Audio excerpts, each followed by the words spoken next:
сафар дар оғӯши кӯҳистон як асрор дорад. онро нафаре дарк мекунад ки ба ин ҷо ташриф меорад.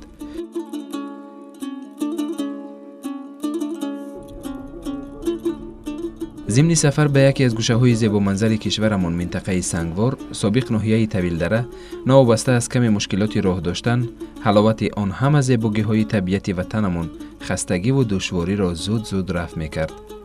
ҳар лаҳза эҳсос карда мешуд ки дар ҳақиқат минтақаи сеҳрангезу афсонавист.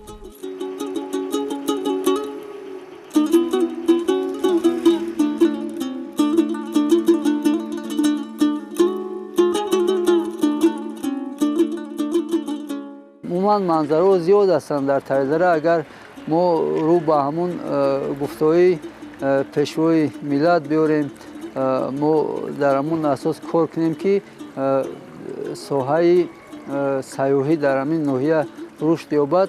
дар ҳақиқат як ноҳияе аст ки зеби ҳамун сайёҳо аст ва тамоми шароитҳо барои тараққии сайёҳӣ дар инҷо мавҷуд ҳастанд. дар даромадгоҳи ҳудуди ноҳия миёни кӯҳҳо ҳавзи кабуд мавҷуд аст ки бо шигифтангезии худ дар дил меҳри дигареро ҷо мекарду тамоми ҳашамату бузургии ин маконро нишон медиҳад. аз санаи пайдоиши ин ҳавз маълумоти дақиқ пайдо накардем, вале маълум аст ки ҳавзи бо номи кабуд таърихи тӯлонӣ дораду новобаста аз оне ки ба табиат зебогӣ иловагезам кардааст, ҳамзамон оби ин ҳавзро бошандагон барои табобати бемории кабудсулфа низ истифода мебаранд. қариб 40 метр чиқрай зиёда қариб 18 000 моҳия ҳозира шуда. хайда ояндаҳо ҳаракат дорем то як 90 000 100 000 барасонем. ҳозир чия белия мурай сазанай ширмоҳияй як 3-4 намуда аст. ин ҳам имсол тараққӣ боз чӣ кардаги уна майда бача тухмдо партофтагиан. имрӯз дар ҳамин шароите ки ҷалби сайёҳон, ҷалби ҷаҳонгардон ба тоҷикистон аст, мавзеи ҳавзи кабуд як мавзеъ аст ки дили ҳар каса тасхир месозад.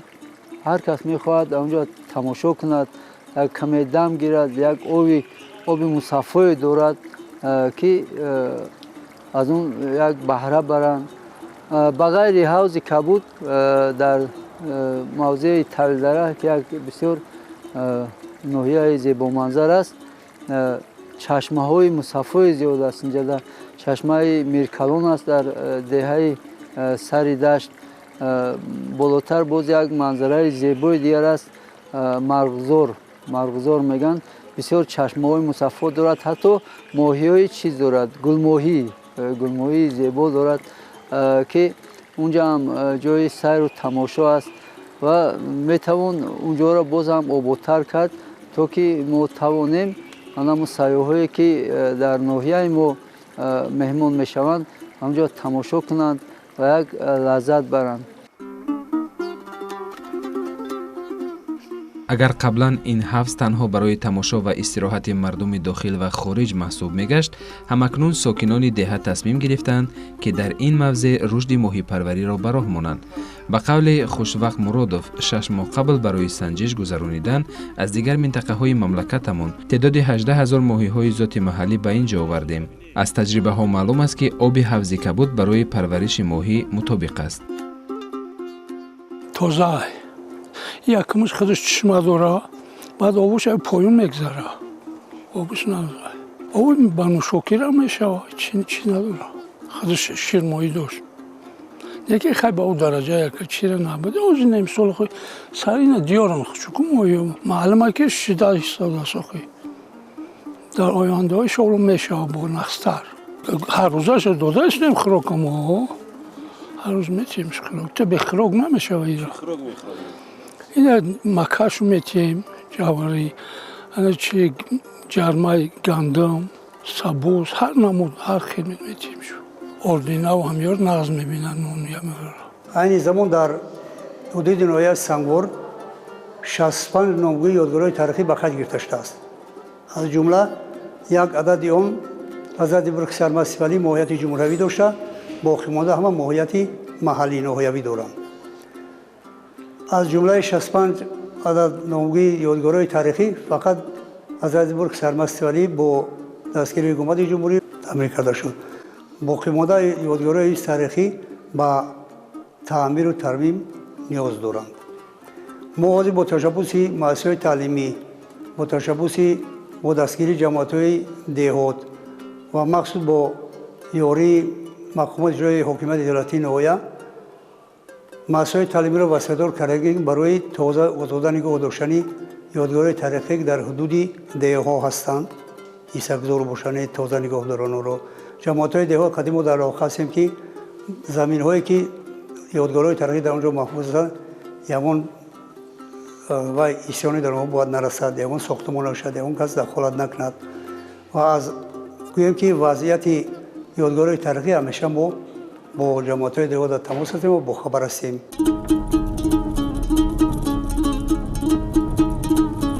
همین گونه راه را به سمت مرکزی ناحیه سنگوار دوام دادیم تا رسیدن به این گوشه دوردست کشور مشاهده می‌کردیم که مردم هم از پی تشویش‌های روزگار بودند.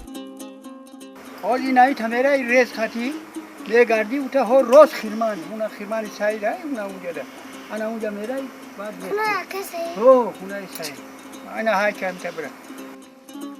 یکی از معجزه‌های عجایب این مکان خیرمنجای‌ها بودند که در هر دهه به نظر می‌رسید و باشندگان به غون داشتن غله‌دانه مشغول بودند.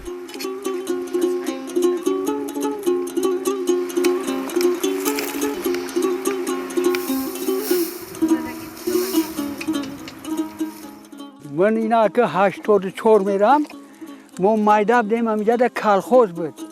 کالخوز بعد می‌آوردن کید میکنه دو چپر میگشت مثل خیرمان کلون بود. خیرمان کلون دو چپر و 4 گو در هر چپر 2 گو میبستن. نه همون میگردن با 2 کسیگه با میکوه همون مایداشید میکوه بعد خرم میکنن بعد موسیدو برد میکنن بردگرو با سالی بردگرای همون بردگرو برد میکنن بعد با میگیرن بعد امبورو را بر میبردن. ما خیلی سولوشی خیلی بر وقتی این تراکتر یو نای بعدو برومدن اول همون چی بود همه گو و همه آسب و همه طریقتی میکنن هر کس حاضر برای خودش اگر کنه برای خودش میکنه او اول نمیکنه هم ما یک گفتن میکنن همون جمعیت بود انا کالخوز دم میدادن.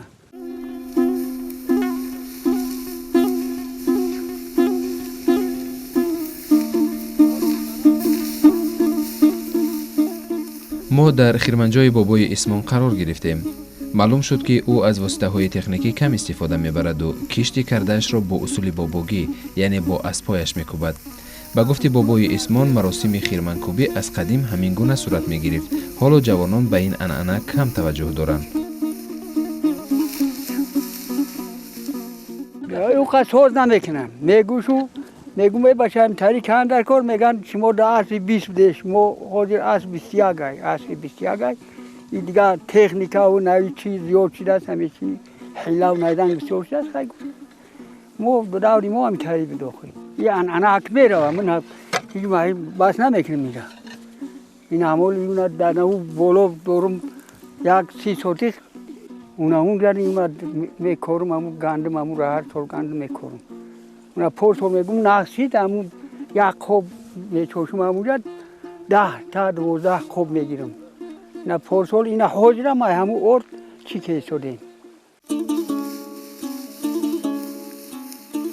همین طریق بابای اسمان با فرزندانش تقریبا نیم یا 1 ساعت کشتی گندم را با اسب‌ها کوفتند. میگوید خیرمنجای‌ها را در دامن کوه‌ها جای‌های شمالی سخت می‌سازیم تا گندم را باد داده از خس و کا جدا کنیم. وقتی که خود بودم همراه پدر به خیرمنکوبی می‌رفتم و به اسبان خیرمنکوب سوار شدن برایم پسند بود.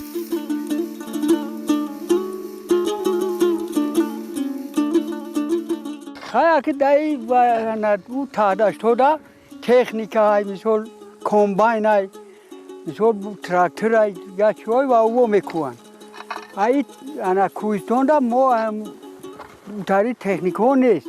گو قطی خر قطی انا آس قطی همیو قطی میبندیم. انا ای ناموش همی کی همون یکم همون انا گندم در تید میکنی. بسیار باشه برانه میبندی چپر میبندی دردم بی آس همون قطی میگردمی. کم اگر مثال کم باشه همون تا همون آس میکنی. میگردونیش بود میکنی و چی میگیری. یکی بسیار باشه انا دردم بی آس خوب برانه را چپر میکنی و چپر اسپیسالی چپر دوره. ای خور چپر میکنی دردم بش میبندی یک دو سنگیدگر با وزمینتر شب برش میکنی بعد انا میگردونی خیلی او روش میده میشه با میکوی او را میکوی چپگردون میکنی با میگردونیش یک 3 مرتبه میکوی انا میگردونی بعد میده میشه بعد با خره میگن خره میکنی با در عقیب خره ای تایی چوب برای که انا گم نشود چیده انا دونا ایوس مونا و که اموجا کایس ایامو چوکو ایس بگذاره انا امو تاری میکنی و چورشوق بود میکنی با کرچک بود میگن با کرچک بود میگیری بعد با کرچک خدی بود میکنی این توز میشه اگر که با که ناشی دوتانی بعد غیلبول میگن یا چیز دیگره غیلبول میگه میتک با چور شوتر میشن با او قطعی غیلبولش میکنیم خیلی بعد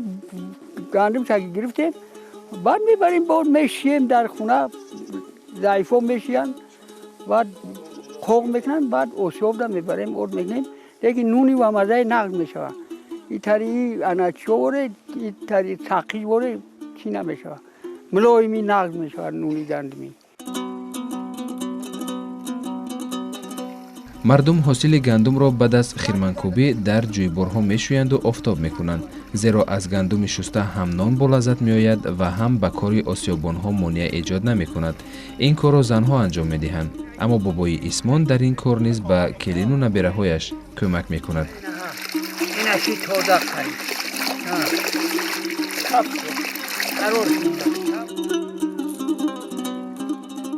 آدم از جلوکش هم بیرون میکنه اوردی نقل زیده نونی ملویمی نقل میشه چند روزه بیسته هم ملوی میشینه.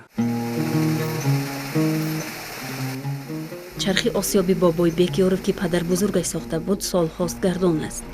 آسیابی مذکور در دهه سیادی جماعتی و خیاب بالاتر از دهه در بلندکوی جایگیر شده است. بابای بیک با سین و سال و دوره راه نگاه نکرده همه روزه به اینجا می آید و گندم مردم منطقه را آرد می کند. حتی در موسم تیرماک کار بسیار است در اینجا شب را روز می کند.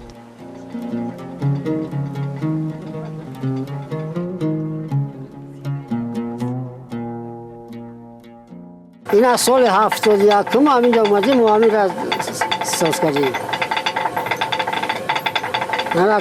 همشه از خیلی استاکم شیفر پیفر همشه همین که کشتیم ساز کردیم دیگه این 71 ایسه ما با همین خلق مشنفته ایسیدیم. خود یکم نهی معید بناگنه همینجا خوب میشیم خطی یک نوستان. انا هم قرار حال دیگه معید کسیم تو ساعت 8 کار می‌نیم نه و میرم. و ساعت 5 میخزیم. استرده گیرو می‌نیم و سرچورا کار می‌نیم. چی موضوع کارخونه است اون سره. در بالای سنگ آسیاب دول جایگیر شده است که آن قطی مانند بوده قسم بالایی آن کلان است و به سمت پایان خرد شده می رود. آردی حاصل شده از بین سنگ ها به خنبه یا آخور پاش خورده می ریزد و از آنجا آرد را با بیلچه به خلطچه ها می بردارد.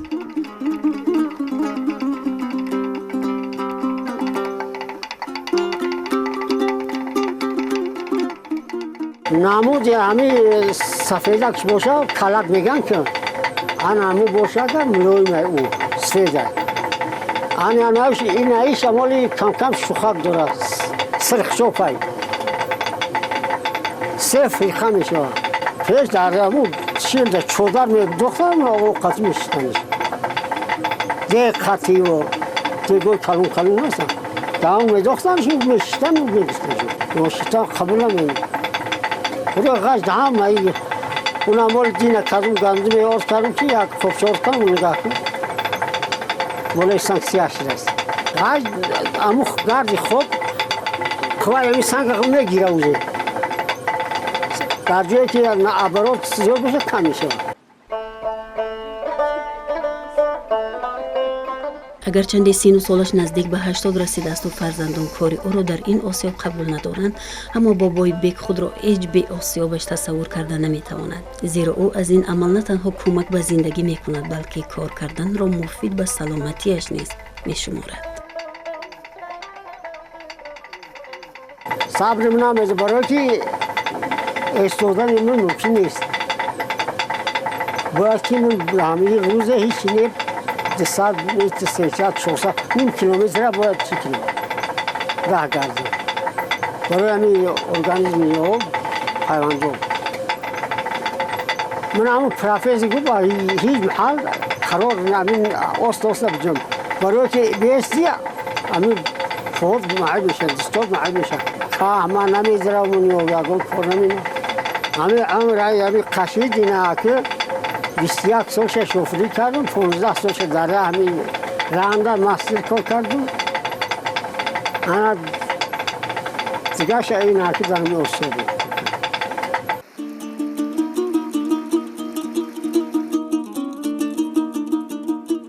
مردم منطقه با ارد سفید حتما ارد گندم آسیابی آمیخته میکنند. وقتی که به خانه نظربی خالق و آمدیم او همراه کلینش نان و چپاتی میپخت.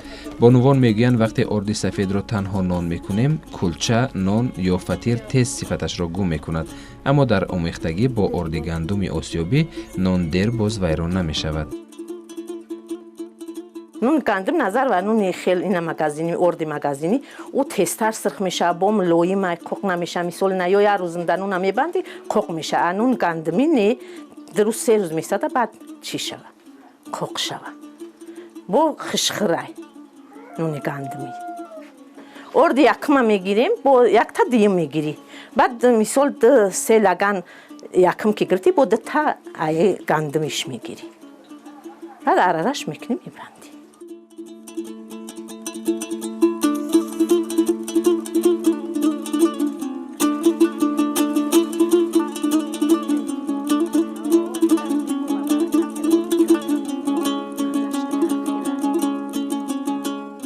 ارد گندم با شیرینه مزش اینا مثال در شیروغان ریزه میکنی میخری نظر به اردوی مغازینی او ارد چی های مزه این خیلی با قوتش دیگه های همین کرولش ای با زوی ترکه برای او اردی چی پوست را میگیره او خبر چی نداره کرولش سوز نداره برای جلوتا چی های سوز هایی انا اردی او سیگین دامو سرخش هم میخری دامسر دل میره قدیشن تستقی چی زواشکا وره همی سنفی 8 نشید باید هنری نونبندی کلچه گرده چه همه را بتونه فرقش ای دختروی شهر همی ای دختری قشلوقه که مثل نون میبنده او قوچه میکنه مثل این مادر شد میگه گرده چه چپوتی نونوی چی میبندیم با این در 3 وجب 3 نیم وجب این رفیده کلون ای 3 نیم وجب زیاد میوید باز این در کلون ترک من خدمه که یوش بدم من خیل میبستم وزی خواهی که با کلین یوش شای مایده های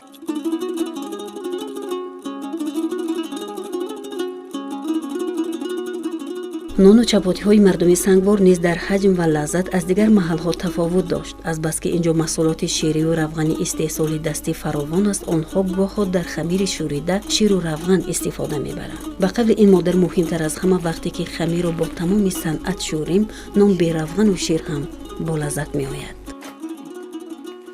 چقدر نونه که بسیار خیلی دی همون قدر نون خشرو می آید. اگر نون کم خیلی نون خشرو نمی آید.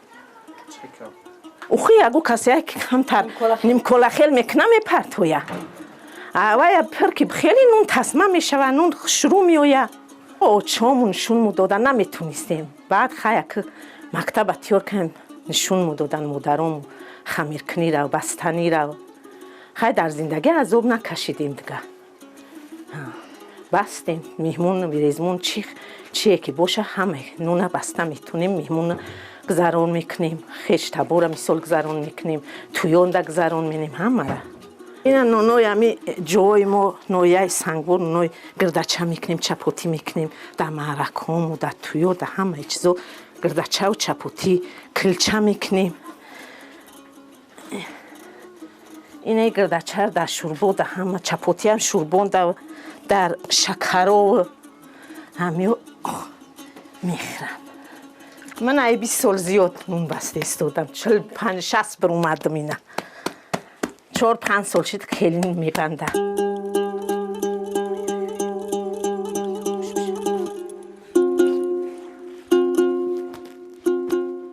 агарчанде занҳои деҳот аз саҳар то шом ба нонпазию пухтупаз ва ё шустушӯи рӯбучин банд мешаванд боз фурсат меёбанд ки ҳунар омӯзанд. Дар гуфтори ҳар яке онҳо соли рушди деҳот сайёҳӣ ва ҳунарҳои мардумӣ садо медод. Саратон Шамсиддин ва ки чакандузи номии маҳал аст дар ин ҷо ба бонувони бешуғл ин ҳунарро меомӯзонад.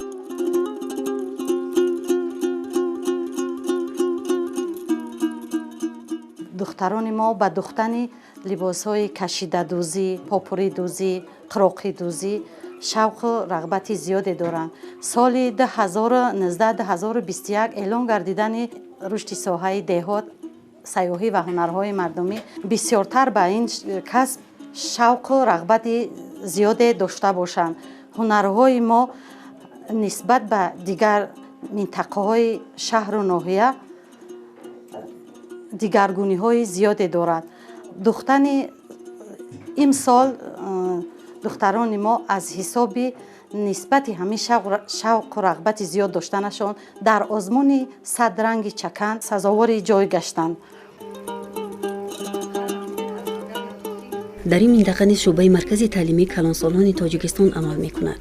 агар қаблан дар ин марказҳо бонувон танҳо ҳунари либосдӯзиро аз худ мекарданд, ҳоло бошад ба омӯзиши ҳунарҳои мардумӣ аз қабили чакандӯзӣ ва попурдӯзӣ, қуроқидӯзӣ, атласу адрасбофӣ ва даҳҳо ҳунарҳои мардумии дигар машғуланд. куртаи ман духти худам мебошад ки ира дар муҳлати қариб ки 1 моҳ ман худам духтам, худам гул мекашам, медӯзам ва шогирдонам меомӯзонам.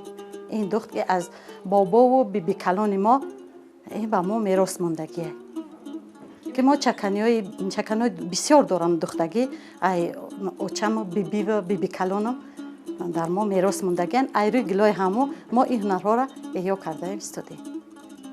ман худам духтам чакани худам худам духтам. мо барои арӯсҳо чодарӣ медӯзем ки чодарӣ дар вайш як косаи чодарӣ 4 коса 5 коса размери 4/5 мегем ё 3/6 мегем ки дар дохили чодарӣ 3 та коса ё 4 та коса ки ира даврия меган 5-6 духтар 6 та чодарӣ медӯзад.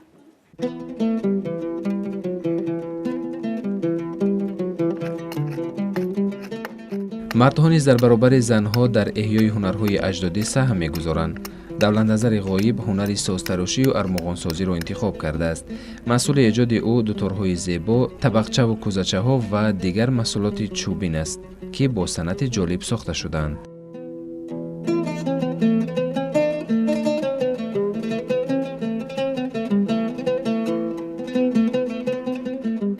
дитор аслан аз ҳисоби чӯбҳои зардолу бед ҳамин чизо метрошанд. аки санъати нозука мехоҳад ки барое ки кам тиниктар ки бия баъд садои хуб дорад. тахташ аз чӯби сафеддор метрошем. барои ҳамин меҳнати бисёра талаб мекунад. ана баъд бо ранг бор мекунем, бо чӣ мекунем, тиёр мекунем, баъд пешкаш мекунем бо чӯм. дитор ака 450-500 дитор хубтар бошад 800-700 ҳар намуд вобаста ба ҳамон фармоиши ҳамон мизоҷ чанде ки фармам мо тиёр мекунем. дар бораи ҳунармандони мо як устои чирадасти мо давлатназар ки унҷа камтар аз маҳсули дасташ ба намоиш гузошта шуда буд, устои хуб аст. аз чӯб ҳар гуна ҳунарнамоӣ мекунад. چیزایی میتراشد که خود و خود دقتی همون سیاحان و مهمانان ما را به خود جلب میکند. طور که اگر به شرط مهنت سوز کنیم 6-7 روز تیار میکنیم. برای او را خوب مهنت بسیار طلب میکنه. اون متریال را پیشکی تیار میکنیم و بعد به تراشیدن سر میکنیم. اینا در آب تر میکنیم. مدت چند وقت در آب میشینه. برای که وقتی تراشیدیمش نازک میتراشیم من صداش بین برای نکفه. اگر که ترک اگه نباشه تیار مسئله تیار که نباشه این میکفه. این کاسه خانه دیتوره این میکفه. برای همین پیشکی تیار میکنیم موچی را بعد میگیریم چی میکنیم. نامبرده هم سازتراش و هم هنرمند است. با آفریده هایش اول خودش میسراید و پسان آن را با دل پر به هنرمندان تقدیم میکند. اگه این را که ساز کردیم مجبور ها نواختنش یاد بگیری. می نوازیم می سرایم. اگه کار هم خیلی هست. 40 هنر به یک مرد کم هم خیلی هست. کوشش میکنیم که با دیگر هنرها با دیگر هنرها یاد گیریم کم خیلی. ای فرزندی گل افشانی بهاران منه ای پیوندی نهالانی گلستان منه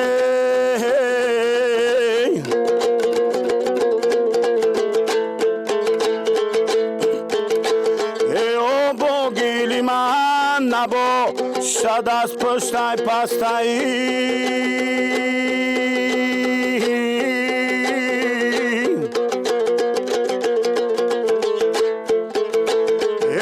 خاکی بلندی تاجیکستان منه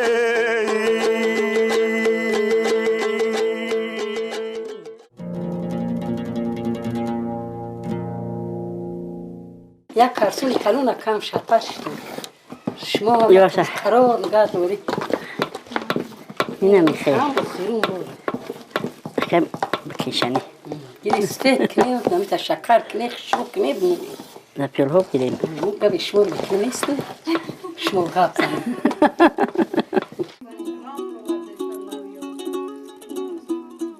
باید گفت که هر یک عنعنه اجدادی مردمی با فرهنگ و صاحب هنری سنگوار با رنگارنگی جذاب و ناتکرار جلوه میکند و همگان را جلب خود میسازد.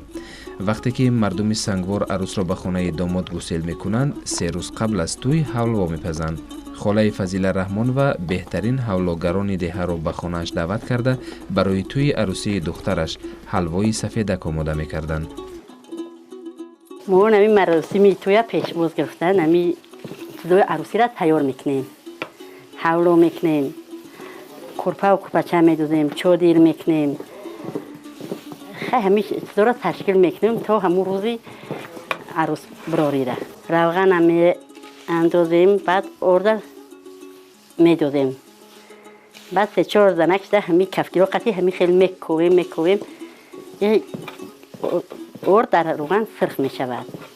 بعد میگیریم در می کارتونو میبریم در لب آب خنک میمونیم میکنیم خنک میشود یخ میکنه. بعد آورده ایره چیش مینیم میاریم بعد دستامو یا با قشقای کفگیرای همین خیل کرده سفید میکنیم. بعد قند سفید میچکیم. بعد اینا میدوزیم این تیار شدگیه میدوزیم و دستمون رو خیلی کف کرده میرسانیم. بعد تیار میکنیم به خونه قدر روان میکنیم.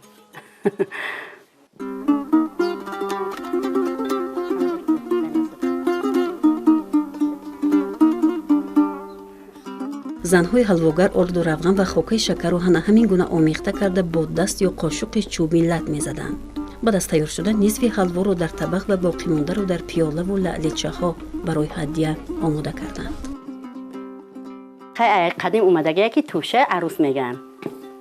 نون آب میکنیم و سطری کلون میکنیم، گرده میکنیم، انا ارزق میکنیم. این حولو قطعی یورو نم خیلی پیوله ها لعلیون در گرفته در همون صندوق عروس میمونیم.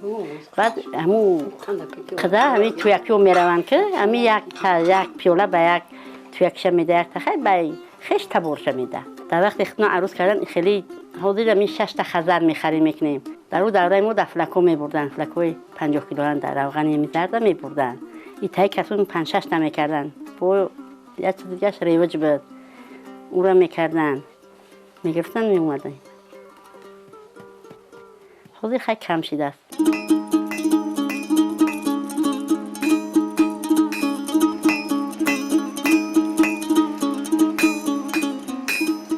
باید گفت که هنر قدیمه آهنگری نیز در سنگوار بر علا مشاهده میشد. از بس که اینجا منطقه کوهستان است، مردم هر لحظه به آلات مهنت از قبیل داس و تبر، تشه و پاتشه، نعل اسب و دیگر محصولات آهنگری نیاز دارند. از همین لحاظ دکان قربانشاه عالموف همیشه پر از فرمایشگران است و کارش پیوسته در اوج. حاضر برای اسبا را نعل تیار میکنیم. وقتی نعل کنی اسبامون شده، اسبا را نعل میزنیم. داس و تبر تیار میکنیم برای هیزم کردن مدرم کوهستان. کلان ساز میکنیم باز برای بهار تیاره که مردم به کشت کار مشغول میشوند. خیلی با کسی که چی اشیای روزگار که لازمش باشه و بیایه سه شکه هدف برای مزور منبرسه ساز میکنیم مردم دا میسپاره. کسب اولادی ما اساساً دوریدگری های از سببی که قریب طول سالهای دراز در این منطقه استای آهنگر نبود. خیلی مجبور شدیم با که همین کارا را پیش بگیریم. ظرف 20 ساله که کار کرده ایستادم، من در همین آهنگری کار کرده ایستادم. یعنی مرکز کلان سالون ناحیه دستگیری شد سال گذشته. یک کورس آهنگری ما 15 نفر شاگردا تیار کردیم. خیلی حاضر قریب کسی کسش در همین جماعت مرکز فعالیت میکنن، کار کرده ایستادم. برای نامبرده کسب آهنگری میراثی نیست. او خود تصمیم گرفته است که این هنر را از خود کند و مشکلات مردم را آسان نماید. همین طور هم شد. امروز او را همه میشناسند و آفریده هایش را که با صفت بلند ساخته شده است سالها برای روزگار استفاده میبرند. کار دستی که حتما دیگره مشکلاتش هم بسیار است. اگر یک بار میسوزی یا بار باز کار خوب میسازی، اگر نه ساخته نمیشود. همین خیلی نوش و ناز و نعمت بهنش آزار و مینت نمیشود. مجبوریم که خواست سوخته و خوب پخته کار کنیم. میشود که همه چیز مشقت داره که بعد آخرش با راحت هم داره. اگر مشقت نداشته باشه با راحت هم نداره. یا کسب خوبه. بسیاری ها میایم پیشمون آخری که همین بالاترین نقطه‌های همین ناحیه که قریب 100 کیلومتر اما بالاترن، مردم میاین احتیاج دارن. ای دستمون اومدگی را یاردم میکنیم، مردم را کمک میکنیم.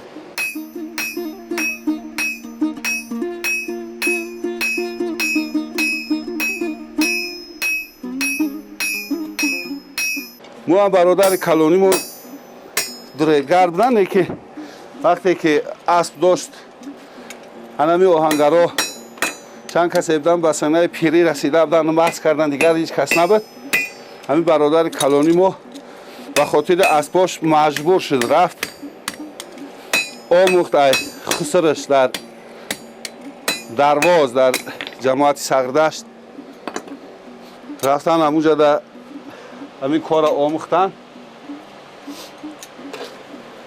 خیلی اومد کار کرد با مرور زمان و اینجا برفتن در شنبه زندگی میکنه. خب ما هم مجبور شدیم که پس رفتن او ما برای اسبامون و برای کار خودمون کار کنیم. حتی بعد کار در شیشتی دیگه برای خودت نمیشه. اگه کس پیشت میاد مجبوری که کاری کس اجرا کنی. خب گو کس پول میده، گو کس رحمت میگه، گو کس میندار میشه. خیلی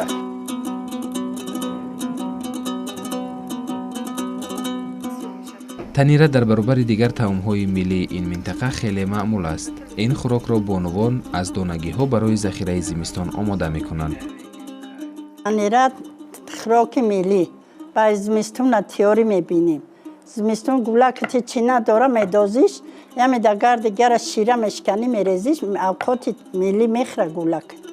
خودت نمیخری گولک نیم. همه اوقات تیار.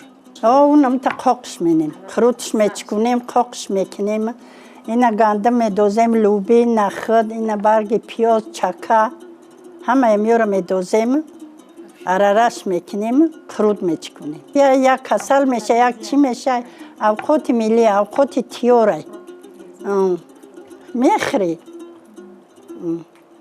نه همش تیور این ارارش شکنم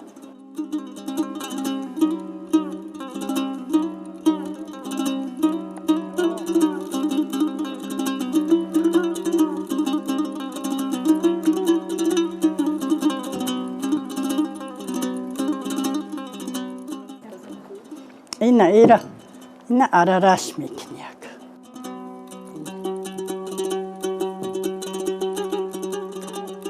اینا ارارش میکنی همه شو اینا زیرش میدوزم این اوقات تیار این قلوبی گشتی میدوزم لوبیاش کمن نه گوشت میکوبیم و نه هیچی ҳамин тариқ занҳои деҳа суҳбаткунон ҳамаи маҳсулоти донагӣ аз қабили гандум лӯбиё нахуду кабудӣ ва чакаро бо ҳам омехта карда мисли қуруд дар лаъли кулола мекарданд. اینا قروتور اینا چکندن اینا نگاه این میتری میوه اینا قاقش میکنی این 4-5 تاشه میدوزی اوقات تیار چکن مش بگی با یک چکی شیر و دستت میگیری تا چیش میکنی کلوله حقش میکنی تا اینجا برف میزند گسنی جا میره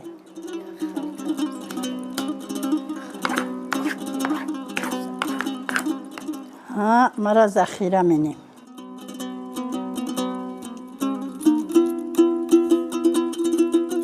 من ایره کردم تنیره او دخترها میکنن اوموچ این اوموچ کمتر او میگیریم نمکو در یک کاسه درش میکنیم اوموچ میمولیم تیار میشود این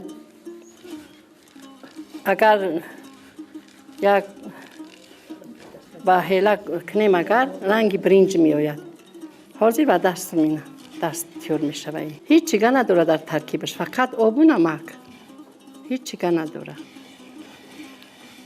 اگر خواهیم که اوموچی و شیر کنیم در دیگه کمتر آب میریزیم یک کاسه شیر بسه میریزیم بعد اوموچ رنگ برنج میدوزی شیر برنج امیره میدوزی در دیگه رنگ شیر برنج به مزه میآید اوموچی و شیر میگیم اگر با دوغش کنیم همش تیار میکنیم در دیگ و او توقع به شیر کبودی مبودیش میدوزیم روش میدوزیم او میشود اوموچی دوغی این رستنی خوبی است که برای همه کسل ها دارو است بسیار با کسلی های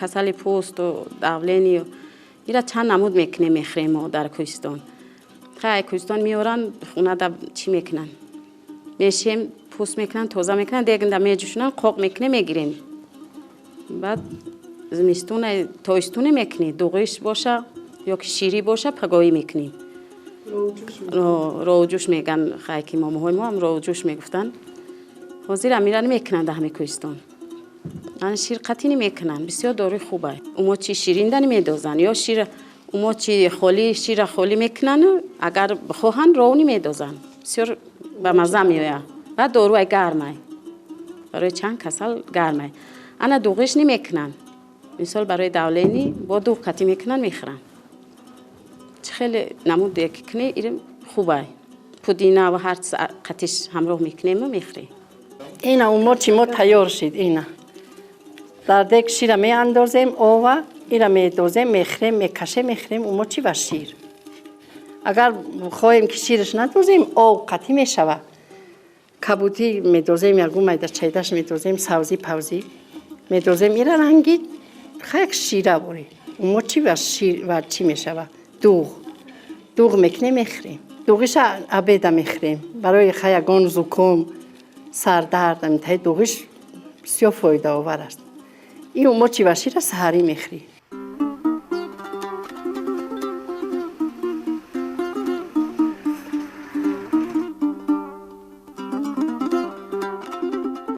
мардуми меҳнаткаши ин диёр аз ҳисоби боғдорӣ ву зироаткорӣ ва дигар неъматҳои атонамудаи табиат зиндагиашонро пеш мебаранд.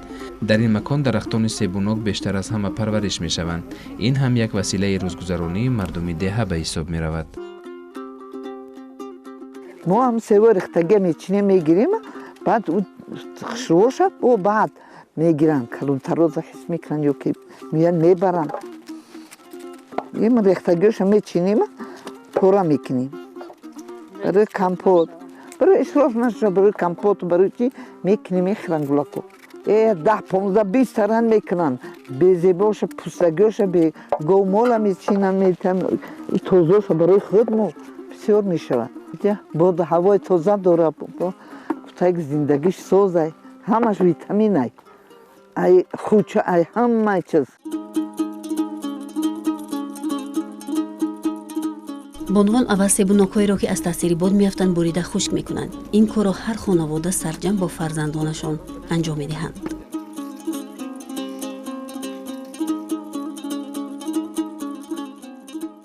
авто тез бошад, тез қоқ мешавад. Сояда не. Ҳамин бода ҳавои соз боша, автои тез зид созай. Тит мекунем, зид гардон чӣ мекунем, қоқ мешавад. қоқшани мехаранд, ин таршани мехаранд. Дар хуно ҳам боша дорем, мефурӯшем, қоқшани мехаранд. меоянд мошинда, меоянд мебаранд. ҳама ҳозир вақти ҷамъовария, ҳамин капуста, ҳама чиз тушкав сангаб мечинем. ҳамин меҳнат кадӣ, роҳатша мебинӣ зимистон. Накадӣ мести. Охир кутай гапам замин меҳнат кунӣ, ӯ фоида. Тушка мекунӣ, мефурӯшӣ, пиёз мекунӣ, мефурӯшӣ. ҳамаш меҳнат. хушрӯ нигаҳ кунӣ, баҳорани мерасад. хнука иҷа места ба ду мекунӣ. хушрӯай. аз себунокҳои хушкида барои ташнашиканӣ нушоба тайёр мекунанду аз меваҳои тар мураббо ва қисмати дигарро ба фурӯш мебароранд. баъзе вақт аз сабаби бисёр будани кор ё ки душвортар будани тайёр кардани мураббо ҷамъ мешем, ҳамсояҳо ба якдигар қатӣ кӯмак мерасонем. масалан ин ногро мечинем. ног ин як хосияти шифоӣ доругӣ дорад. дар баъзе витаминҳои шифобахшам ҳастанд. бисёртар барои зимистонам захира кунем, гарчанде бо барои доругӣ ҳам лаззати хуб дорад. мисол назар ба дигар меваҳо, назар ба себ, ба ангур, ширинӣ бисёр тар дорад. шакар камтар сарф мешавад. мо вақте ки амира меҷӯшонем, аввал обро мегирем. мисол агар 5 коса ног гирем, 5 шега об мегирем. барое ки шириняш бисёртар аст, шакар камтар мегирем. 4 та коса шакар мегирем. камуша дам об медозем, медӯша. бинӣ ки бемазза боша, иқа шакар медозӣ, набоша мехӯрӣ. хай пухтагиш боша, ширин. ина ёш ҳозир мекунӣ, хай ширинам нест. ширин боша, ширин меовуш. ширин набоша, бо шакар медозӣ. набоша ширин ки боша, шакар намерозӣ. ҳисоби худаш меҷӯша, места мехӯрӣ. иҷа нокои иҷа ширинай. барои ка меган нокои иҷа асали тевлара якам ҷоай. иҷа ҳамаш алафи доругия мехӯранд. ҳамин ҳисоб асал иҷа ва маззаай. барое ки бинем ки қандови мо расидааст ба вақти андохтани ног, қандоро мегирем, дар болои амин нохуни дастмон ами хел мерезем. агар аму қандов нареза ай нохуни дастмон, мефаҳмем ки ба қиём расидааст. баъд нока меандозем дар даруни вай, то пухтанаш меҷӯшонем. вақте ки амин чизиш ҷин чи дар амин дуруни амин мефаҳмем ки пухтааст. онҳоро дар банкҳора мешием, тоза мекунем, дар банкҳо мегирем, махкам мекунем. ҳамаша якҷоя барои захираи зимистон. барое ки вақте ки мо дар ин кӯҳистони вазнин, зимистони мо бисёр душворай. хунук, барфи бисёр. мо ай ҳамин чизҳои худмо бисёртар себ, нок, олуча, зардолӣ, айбоғому мегирем, ҳам хел мураббо тайёр мекунем.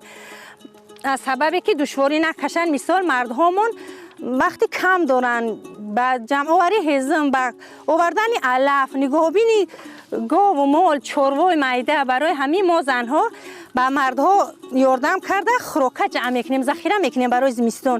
бо нок ба ғайр аз мураббо қоқи нок мекунем, майда мекунем, қоқ мекунем. اگر زمستان وقتی که مربای خیلی نداشته باشیم هم قوقش هم مربا کده میشوه همون هم قندو در تر میکنیم از سر ویگه قندو میکنیم تر میکنیم نوکه در درونش تر میکنیم سری یک برده در بالای پچکه میجوشونیم همون هم مربا میشوه یا که کمپوت میکنیم کمپوت که قوقش هم میشوه کمپوتی ترش هم میشوه مثال اینا همه چیز برای ذخیره که شده اینا کپوس های پامیدور های لوبیا های همه چیزا نوک همه همیرا ذخیره کردیم اینا بانکا و چی امول من مغازین اومدم همون برای کپوس از سالونیکان مایدا چایدا آوردم مورچ نیتریش مورچ اینجا ده نمیشه کو مورچ لاولوریس هم آوردم اونا بچم برد اونا کمپیر کادی کلین میکنن برای زمستون هم تری میکنن همه پامیدور زیر بوی میکنن همه چیزا محصولات چور میکنن برای زمستون اینوک مثال 20 بانکا ذخیره میکنیم با 10 دیگه سیب میکنیم 12 دیگه وابسته به همون باغات مونه این سال خیلی سبب بارونداری بسیار همین نوک شیده سیب کمتر اولیچه و زردالو نگرفتیم با نوک بسیار تر اکوارینی میکنیم برای 20 تای 30 تای وابسته به همون شرایطمون وابسته به همون با آدمایی که خیلی مثال کودک بسیارتر داره 50 60 سخت میکنن خیلی سخت میکنیم زمستان وقتی که برفی بسیار باری در خونه میشینیم در پشکه علام میکنیم گلدوزی میکنیم یا جوراب میبافیم و این نوک میخریم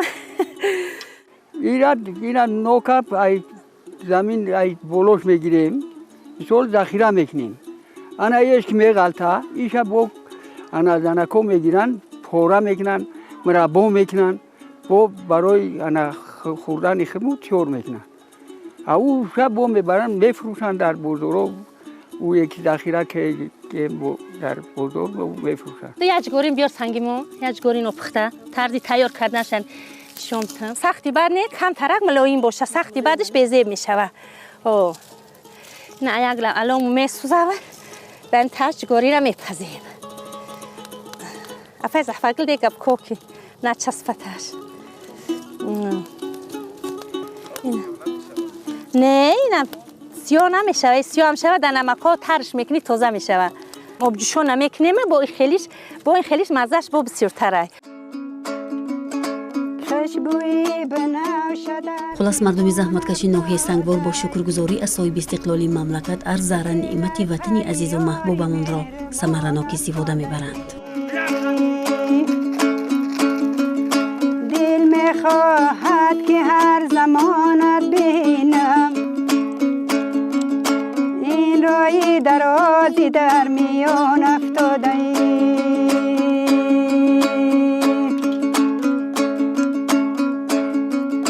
ای باد بیا که خیر منم باد شود ای دوست بیا که دلکم شاد شود ای دوست بیا که دلکم شاد شود ای دوست نمی آیی گویا بندی ای دوست نمی آیی گویا بندی ای جان تو نمی برای خوش بهنگی